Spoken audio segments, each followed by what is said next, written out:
for coming through. This is God and Growth, a platform that has been created to foster personal relationship with God and also encourage holistic growth by sharing professional expertise and personal experiences. I am so excited about today's conversation. I am having a professional sociologist. Guys, I love my excitement because I was telling my guests I've never met one. So I'm so excited. But she's not just that. She has a great mind, one of the greatest. I was actually thinking earlier today and I was saying, you're a quote writer. Oh, wow. Yeah, I have a name for you. Oh, I love it. Can I coin it? Yes, Thank you. These little thoughts that she shares on Instagram, they're absolutely amazing. She's the founder of Miyamoto and also a member of General Q, a general production company, right? You guys produce those, and we're going to speak more about those. But let me introduce you. This name, guys, let me just breathe first because I know her as Van Pitt. So now I found out the full name. The full name. So please allow me, Vanessa Mpatlanyane. Well done. That's good. First trying to get it right. Yes. Hi, Van. How are you? How are you two, man? Thank you so much for having me. Thank you, my love. Appreciate you honoring my invitation. Of course, it's an Can we mention that you came all the way from the other province? Next door. Guys, you traveled so far. Like, for me, it means a lot. You know, this platform, for somebody to say this is worth my time, it really means a lot. Absolutely. It's an absolute pleasure. I always make the time and put my money where my mouth is behind things I believe in. And I believe in your channel, what you stand for, and what you do, and your growth as a person. So definitely, I have not done it. Thank you so much. Now, because I'm so excited, I've never met a sociologist in person. Yeah. You have to tell me what your career is about. Love it, love it, love it. So sociology is, in layman's terms, just the study of society, of people, of structures, social structures. So one of the things that a lot of people don't know or realize, and this is like sociology 101, is that the rhythms and the ways of society are very different from those of the individual, right? And intuitively, you'd want to say that, yeah, but society is made up of individuals, so whatever individuals are, society will be. Yes and no. That's half the truth. The other half of it is that there is something that happens when people are in a collective or in a group, right? So this can be from the smallest form of collective, which is like the family, to all the way to like an actual nation, so to speak, right? And there's something about collectives that has its own rules, its own laws, its own ways of being, its own logic, that is very different from the individual. So sociology really looks at, it's the study of society. It looks at those different aspects of social beings, and yeah, there's like all sorts of sociologies. There's political sociology, there's the sociology of food, there's the sociology of family, which is one of my focus areas, sociology of race. You have sociology of anything and everything. If humans are involved, we've got it. Oh my goodness. Yeah. Can we swap? I love that. I love that. Actually, in my former life, I didn't want to be a teacher, and I lectured for a very long time. Really? Yeah, and no, I think it's fantastic what you do as teachers. It's like, I think teachers are one of those professionals and just people that are incredibly so complex in what they do, and also their devotion to and their vision to fostering young minds and growing minds, developing minds. It's such a powerful position to be in. And it can be used and abused, as we've seen in other places as well. True. But it's such a space of influence. It's such an honorable profession, I think. Right. Yeah. It's not an easy one. Which is exactly why it's so honorable, because it's like, I don't know how you have the heart to do that day in, day out, and not lose heart. Yeah. Talking about things that are not easy. Today we are getting deep when it comes to the application of our personal goals.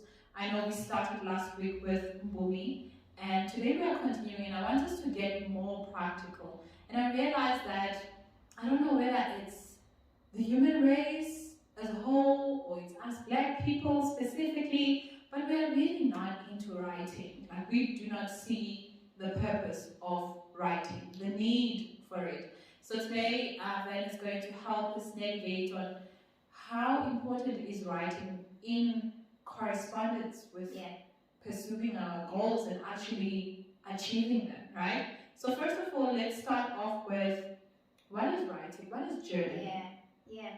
So that's a very good question. And a lot of people, maybe just a disclaimer to begin with, a lot of people might be intimidated hearing the word journaling. I've had a number of people write to me and write to us at Journal Q to say, oh, I really like this concept of journaling or whatever, but I don't know how to journal, right? And for me, it's like, it always takes me aback because it comes so intuitively to me. I've been doing it for so long that it feels like, well, everyone knows how to do it. But, you can take for granted those things that you do regularly. So in the same way that people say, I don't know how to pray. And it's like, you actually know how to pray. If you know how to speak, and you know how to speak your mind and speak your heart's truth, you know how to pray. And writing is exactly that. Writing is the ability to put into words, in whatever language you feel comfortable, that which you think, which you feel, which you need to communicate. That's what writing does. And in that process of writing, you not only put down what is already in your mind, but you also actually create as you write, right? It's such a transformative process for you as well, because some authors and scholars will argue that there is no thinking outside of writing. You write to think, not the other way around, right? So it could be for some people that if you are unable to vocalize what you want to say, or are unable to articulate what you're trying to say in the exact same words, writing it down will actually help lift that kind of confusion. Right? So writing is really a form of expression, not just of your thoughts, but it is also a form of emotional expression, creative expression. It's an outlet, but at the same time, it is one of the most powerful outlets because it's one that also allows you to be transformed as you do it, right? So it's like praying. It's like, as you say those words, mindfully being very present as you say them, it does something for you as well. It's not just, throwing things out there. It's like, oh wow, okay, I say this, I actually mean it. Or no, let me reconsider, I don't actually mean this. Seeing it on paper, it's like, maybe that's not actually what I mean. And you learn to say what you mean and mean what you say. And writing does that. That's exactly what it is. Oh, nice. We never think about it that way. Of course not. In fact, when we think writing, we think, I have to have something to write. Like, something must have happened for me to journal. I can't just be saying something, creating something in my head, Exactly. So to know that side of writing is really, really exciting. I want us to get into the reasons why we should write. Oh, 100%. Oh my word. Firstly, do write. Don't. I found that with a lot of people, and I see this as well with students at university and in many sectors of life. You would know this, like being in the education sector. One of the biggest problems we have, specifically in South Africa, is a low literacy level. People don't know how to read. Now, people really don't know how to write, right? And there are many factors at play and there are many reasons for it. But whatever they are, the point is that it is a skill that you can acquire. It is a skill that takes practice to master, and you get better the more you do it, like with most things in life, right? And the first thing you do is not be afraid to do it, not be afraid to put yourself out there and try it. There is no, especially with journaling, right? So journaling primarily is having a book or something where you can literally write down and keep track of your thoughts, of your feelings at a certain time. It's a process of self-exploration, and at the same time, it's also a process of shall we call it, exposure, right? So you show yourself to yourself through writing. It's very difficult to do that in your own head. Because you don't have this external material thing looking back at you to tell you, oh, this is what is inside of you, this is what is possible. it does what conversation also allows us to do. It's like it allows us to mirror what we're thinking, who we are, who we could possibly become. It's an externalization of that. So with writing, as with reading, you, especially if you're doing it for journalistic purposes, as part of your journaling, it is for self-exploration primarily. That's my position on that, right? Primarily, I think it's for self-exploration, and then it's also a way in which you can collate and put together almost like an archive of your journey, of self, of others, of the world. You know, it is like I said, it's a way to externalize, and therefore it allows you to always go back, look, assess, think, what am I doing? What's this? And that anchors you. It gives you a sense of self. It gives you a sense of purpose. It helps you to also realize how much growth or regression you've gone through, right? And it's difficult to do that when you just keep things in your head, because you forget.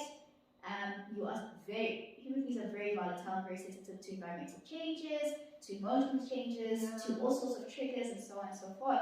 But if you externalize and put it down somewhere where it cannot be altered or changed, you know, it's not dependent on your mood today or the temperature of the sun. It allows you to be able to anchor yourself and go back and say, okay, well, this has been my journey, and collate that into like a single piece. It also allows us to plan. It allows us to plan. We know that is so important in this day and age, with so many things to do, so many things we could be doing. You want to plan, you want to be able to track things that you put into place, things that you purpose, and be able to keep track of your own journey as you go through it. And you know, there is a science to sitting down with a piece of paper on a Sunday and being like, this is what I want to do for the week, and this is why I want to do this for the week, and this is how it fits into the broader scheme of everything else that I want to do. This is where I'm at emotionally, this is where I'm at mentally, you know, and that's also one of the things that is anchoring what we do at Journal Q, which is to say, like, hey, sit down with your solitude journal, look at it, and process your living. You're not just a mortal that wanders around aimlessly. Right? You are someone who is intentional. You can be someone who's intentional. You can be someone that can impact the outcomes of your own life. You can be taking on reasonable and proper responsibility over your own life. And one way in which you can do that is if you can clearly see where you are going, why you are going there, and how much you've journeyed towards that point. So for me, primarily, it's a process of self-exploration, of collation or archiving, and anchoring, as well as planning. That's how you live a purposeful, intentional life. You have to externalize. That principle also, it tails off as well into why we commit, when we tell people, we make public declarations of things, right? People get married, it's like, oh, I love you, we're great, we love each other, but let's get married, so others can see and bear testament to this commitment we've made. When you're on a diet, you tell your friends you're on a diet, because it also serves as accountability, and also serves as a reminder when you are in the thick of other things where you don't remember. Right? It's not always easy to remember, which, you know, is so important, because, like I said, life can grab a hold of you, right? And when you are in the thick of something, it's very difficult to remember who you are, where you are going, what the little joys were. But if you have journaled your journey, you're able to go back to that material and look at it. You might look at it with fresh eyes because of where you are, but it's there, and that won't change. It's there. You wrote those words. You did say, I am beautiful, I am brave, I am courageous, I'm purposeful, I'm intentional. You said that at some point and you believed it. So it means you can return to that as well.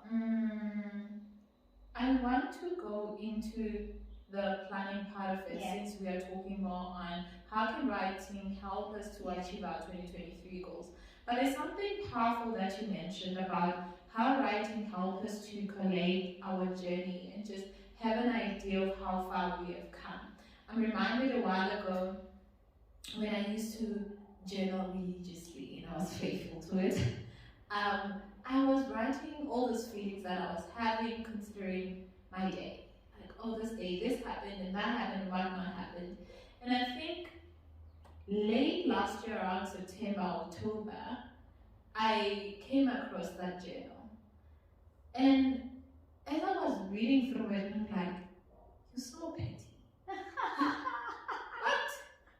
How are these things really affecting me? Like, I realized I complain a lot. Wow.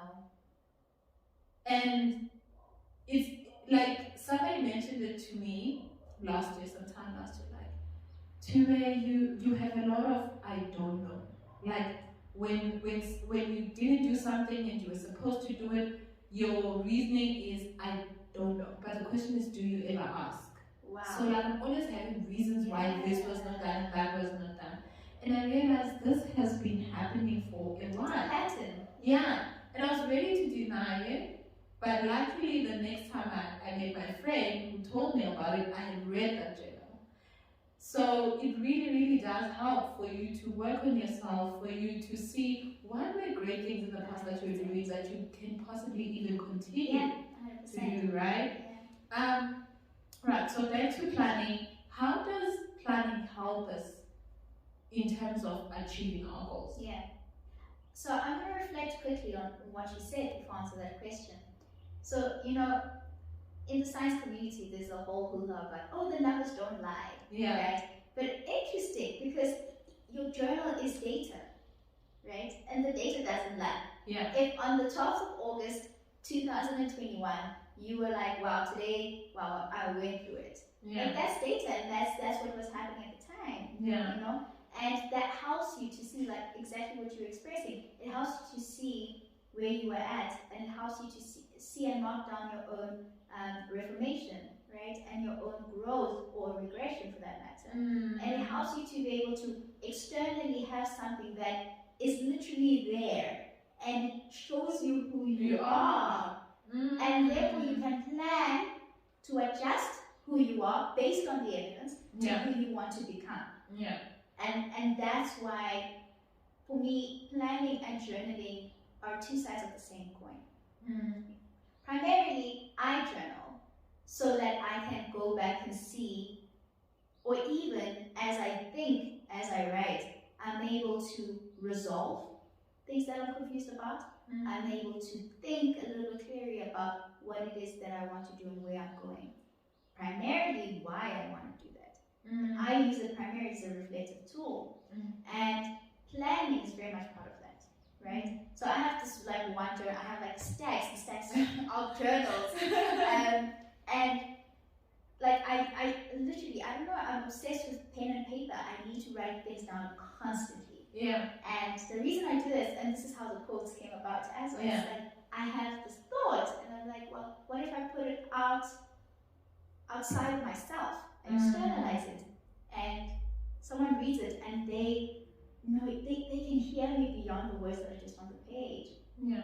And with planning, with journaling as used as a companion to planning, that is enabled, right? So you have goals for 2023, and it's like, I'm glad you have goals, fantastic. Why do you have those goals? What is the bigger picture? What do they fit into primarily, right? Because goals are great, but what happens when you achieve them? It's not, you don't get a buzz from achieving your goals because you ticked a box. You get a buzz from achieving your goals because you fit a puzzle into a bigger piece, right? Oh, so you have this massive piece of what you call your life, i.e. your purpose in this life. And with every goal you achieve, every box you tick, everything you do right, every time you move in according to your own conscience, you add a piece to that puzzle, right? But how do you know when to do what and how to move about that? You have to plan. You have to plan. And, planning is such a... And I suspect, this is the sociologist me speaking, I suspect for reasons that have to do with capitalism and materialism, that it's become like a whole industry. You have coordinators of this, program managers of this, planners of this, but the world moves in a certain sequence, in a certain rhythm. And for everything to move, kind of like with traffic on the N1, for everything to move, like in sequence and in sync. Like Yeah. everyone needs to know the rules and play by them, right? So planning allows you to see how you can fit into that movement, life's rhythms and movements, right? I once read something. It is possible that it was in Atomic Habits, Shakespeare, very possible, or the idea. But I think it's a fascinating idea. I won't mind. Top tier. But the idea there was that you want to, or Mark Nance, anyway, it is like that you want to create as little friction as possible between what you want to do and who you are. Right? And who you are is a very complicated question, but I mean, well, statement and kind of object, so to speak. It's who you aspire to be might be a better way to think about it. It's like, who do I want to be, and how do I make that happen? Yeah. Right. So your goals need to be attached to that. They need to be attached to that, or else you're moving against yourself and working against yourself. Right. So we plan for that reason, and writing allows you to jot down, in month 3, this is what I'm doing. In month 6, this is what I'm doing. Day 3 of month 3, I'm doing this. Yeah. And keeps you accountable to yourself, right? Remember, initially we started off by saying that part of what journaling is mirroring of yourself through externalization of yourself onto an object that is constant and stable, which you are not in your everyday living, right? So with jotting down or merging your journaling with who you aspire to be, and therefore plan so that you fulfill that aspiration, you have like a perfect recipe. I love the relationship between who you aspire to be and your goals. Yeah. Because when there is friction, there is no peace. 100%. And for me, I think happiness is a peace of mind. 100%. Like when you're totally content and peaceful about this decision that you have made, you are happy. When you can sleep at night and your spiritual versus your physical are in sync, then you're happy.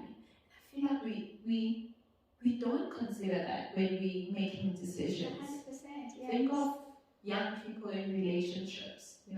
We are willing to compromise about certain things, but the goal that we have versus who we would like to aspire to be, they are not in sync. You want to be in a relationship that glorifies God. You also would like to be a person that glorifies God, but you allow yourself to then enter a relationship that doesn't, and then now you're forever fighting against your conscience. Yeah, you try to convince yourself that it's okay, it's going to be right, no one is perfect, things like that. But I think when you have written things down and say, this is the kind of man that I want, this is the kind of relationship that I want, because of this and that, you're able to reflect when all the bad things start happening, when you feel like you're drifting away from Christ, and say, wait, why did I even get myself? I love that. I love the opportunity to reflect, to expose myself to myself without the next person telling me, because sometimes when people tell us, like I did, we become very defensive. Very defensive. Yes, of course. The other thing that I really like that I feel like planning helps us to do, and you explained that a bit, in terms of accountability. I've seen sometimes, when we have goals, and let's say, for example, you want to be more healthy and you want to wake out.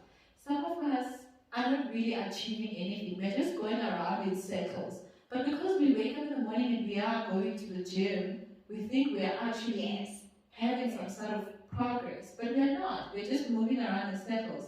But if I have a journal where I can write down and say, today I did this and I did that and I did that helps me to say, okay, Monday I managed to achieve this, this week I managed to achieve this month this is how far I have gone. And that, I feel like, is a very powerful thing to do. Because you don't want to be in the same place in March as you were in January. 100%. That's hectic. 100%. And the measure of whether or not there has been progress or movement from January to March is really dependent on what it is you want, right? And a lot of us don't know what we want. And a great deal of that, or a great part of that, is because we don't know who we are. And journaling, writing down, communicating as clearly and thoroughly as possible with yourself allows you to figure that out. It might take a lifetime, and I think that for almost all of us, I would say it takes a lifetime to discover all of that. And I think it's very good that that is the case. You know, if you sit down with yourself, no pressure. You know, you're not journaling because you want X or Y outcome. You're not sitting down with your planner because you want X and Y outcome. Like, those are secondary. But you sit down with yourself primarily, first and foremost, and be like, who am I? What am I doing? Why am I doing what? Why do I move in the world in the ways in which I move? You allow yourself to at least have some kind of starting point, even if that starting point is figuring out that question. And it's a big question. It's a massive question. Existential questions are, you know, they're like a whole conundrum, and you think and you sit, and then something happens and you're like, oh, I'm not who I thought I was, and you're shocked, and you're like, what am I supposed to do with this now? You know, and that's why life is such a beautiful thing, you know, because life teaches you who you are, it shows you who you are. And I appreciate what you said about making decisions that go against who you aspire to be, and thinking that that does nothing. No, it does a whole lot. It does a whole lot, because it shows you that you are compromising, you are nitty-gritty, you are manipulable, you are volatile. You can learn so much just from observing yourself, you know, as if you were an outsider and looking in, you know. And it's you have to be able to determine, and this is, you know, I was saying this to someone not so long ago. They asked me, you know, they just finished matric and they're about to go to university. They're not sure of the course that they're taking, and they wanted to hear my advice. And I said, you know what? It doesn't matter actually what course you're taking. The point is that until you know, it is better to just say yes to whatever is right in front of you. And that's the principle of like, I think it's Ecclesiastes 9:10. Whatever your hands find to do, do with all your strength and all your might. Until you know better. Right now, all you know is what's in front of you. Right? And there's no expectation on us, at least not from God, who's the person that matters most, to have it figured out. You know, you don't need to know already. You need to make do with what is right in front of you, as if that is the thing. Right? You go all in. You put in your whole heart behind that and see what happens. Right? And you see what happens. You might discover that, oh, actually, this isn't for me. But you would not have known that had you shortchanged yourself and not been able to just commit to that thing that you have right in front of you now. So if with planning there is those considerations, which are like, am I doing the right thing? Am I moving the right path? Am I living according to God's will for me, God's perfect will for me, to my own purpose? And the answer is like, there's no really a way of knowing until you know, but you don't know when you're going to know. So all you have is what you have right now, and you have to really optimize on that and see what happens, and plan with that. Plan with what you already have. Yes, aspire. Yes, reach for more. Yes, be ambitious. Yes, have vision, and see what happens. But right now, you have to work with what you already have. But that you can't be half-hearted about it, you know, because then the plan doesn't really work. You know, because you're like, you've got 1 foot in and 1 foot out, and is it really a foolproof plan? And I mean, it's also very important to be able to pinpoint as much as you possibly can, to be as thorough as possible with what it is that you want and that you're planning for, and the reason behind it. So if you say, I this year I want to lose weight, what does that even mean? Like, what does it mean I want to lose weight? Where? In your face? In your arms? Like, you want a six-pack? Like, what? What do you want? You know, I want to lose weight is so broad and it's so non-specific that you can't plan for that. You can't plan around it. If you say, I want to lose 10 kilograms by December, you know, things like that's a different conversation. Then you can like break that down, spread over the year, you know, and be like, okay, if I know I'm a person who's like, I don't know, like lactose intolerant or whatever, and bloat and then I swell up, I have water retention. It's very not a good idea to be eating gluten. So you know to cut that down. But you have to be as thorough and as specific as possible. You know, the good old saying, you have to have smart goals. Yeah. Yeah, but they need to fit into your overall plan of existence. Yeah. SMART stands for specific, measurable, yes, attainable, realistic, and time specific. Right. So do the right thing, guys, when it comes to your goals. I feel like no one else can have better goals for you than you. Yep. I always say that there's no one that can work on you better than you. 100%. So if you leave yourself to wherever life takes me, oh well, we'll see what the odds are. The odds will definitely move with you. You know, the wave is gonna move in its own direction, and you're just gonna fall into that, and it's not always a nice place where you're going to land. Yeah. That's an interesting thing you mentioned there as well. So the one extreme is completely have no plan. Yeah. Completely don't self-explore, completely don't discover, completely don't collate or archive, completely, basically, just let life lead you. Yeah. Right? The other extreme of that is be completely obsessed with being in control. So, like, we need to find a way to, like, walk the line between those two. It's like, there is a distinction between wanting to be in control and taking responsibility. We have to be responsible, we have to be accountable. Right? Yeah. We have to be able to see that the things we do, the words we speak, the thoughts we think, they do something in the world. Yeah. Language is such a powerful thing. God created everything there is through language. The word, he said, you know what I mean? So it's not like it's inconsequential, those things. But you have to also accept that you don't control all the factors. Yeah. There isn't a perfect input-output relationship. Not in life. Yeah. Maybe in some factory somewhere, the engineers will come for me on this side. But like in real life, like there's just too many variables, you know, and we have to be able to accommodate serendipity, you know, which is like the unexpected finding of happiness. Yeah. You know? But we have to trust that when we let go, that is what awaits us. Not doom, gloom, you know, and be anxious. You know, we have to believe that goodness awaits us because it follows us every day of our lives, right? And so it's like the midpoint is I will take responsibility for what is within my control. Yeah. I will make the best decisions I can with the information that I have at the time which I have it. And I will allow their life to happen. And I'm trusting and I'm living my life as if it's only goodness that awaits. Amen. One person said to me earlier, I will do anything and everything that is humanly possible to achieve. The rest I'll leave it up to God. Amen. That is a perfect plan. That is a very good way of thinking about it. Yeah. I want you to tell us a bit about the diaries from Journal Q. Yeah. I know I wanted to get one for my sister-in-law.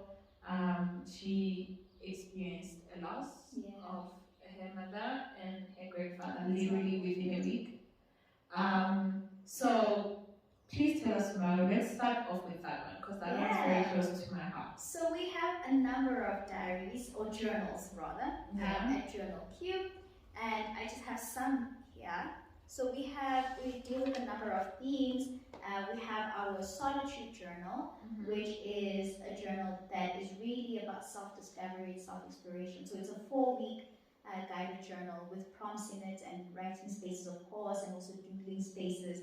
And it's an existential humanistic tool that helps you to really optimize on your well-being, discover who you are, help you to process and to think, basically to mirror yourself and to think through who you are, and possibly plot out who you want to become. So that's one of our offerings. We have one for gents and one for ladies, and we also have working on refining one for, you know, a kind of more gender neutral one.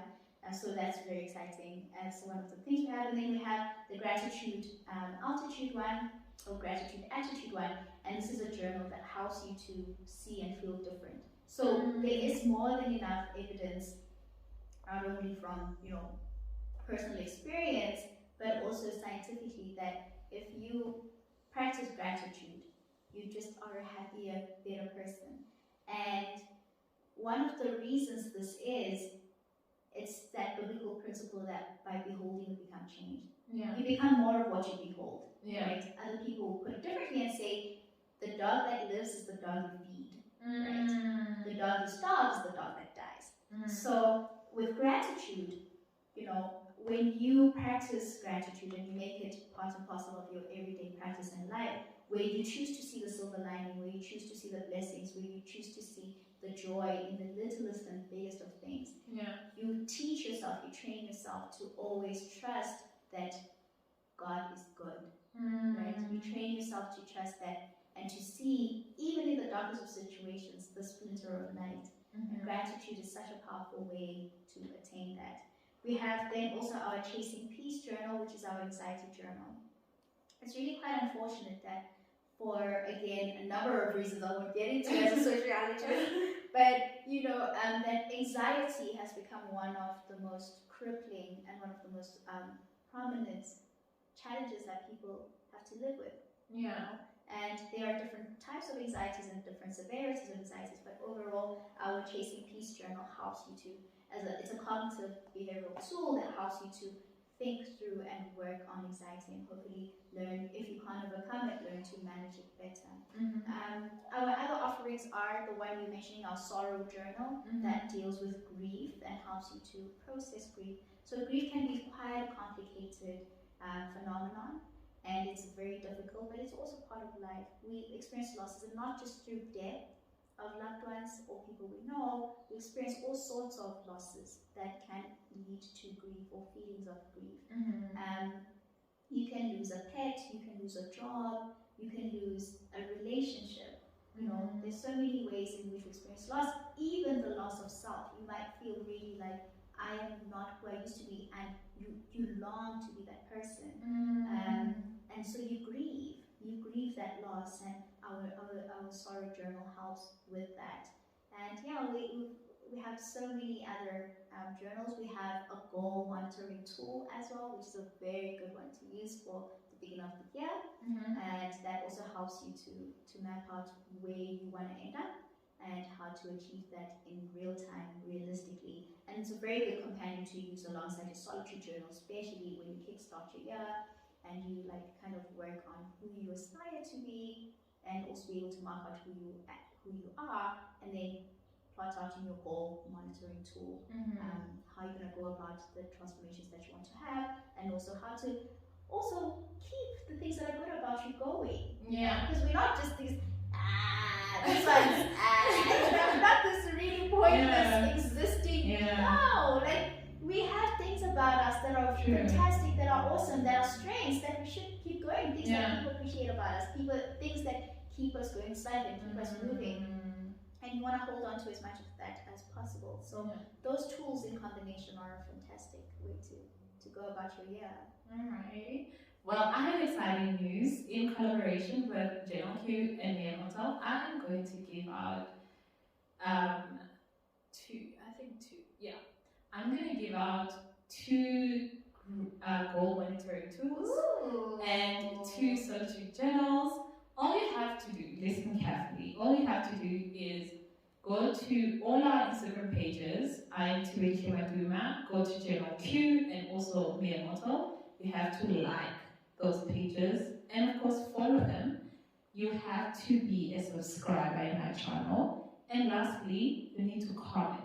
So the comments that you make on my channel, give me a reason why you believe you need the solitude channel and also the goal monitoring tool. I'm going to pair them. So when you win, you're going to win both the goal monitoring tool and also the solitude channel, because like you say, they work great together. So you need to state why you believe you need this or you deserve them and what you hope to achieve. That very comment that you have on this channel, paste it on all our Instagram pages, Mpatlanyane, Miyamoto, and Journal Q. If I can find your comment across all those platforms, you're a subscriber, you followed us, it is yours. Go for gold. That's what I say. Go for gold. You don't want to miss this side. Right? Go for gold. Yeah, I love it. This has been great, man. Thank you so much. Help me wrap it up. Somebody wants to start journaling today. What should be their first step? Find a piece of paper Find a pen. Yeah. Find a quiet spot. It doesn't even have to be 20 minutes or 30 minutes. It can literally be a 5-minute check-in. Where am I today? What do I feel? What do I achieve? What do I love about myself? What is something that I want to develop? An area I want to work on, And how do I genuinely see the world, and how do I see myself? Yeah.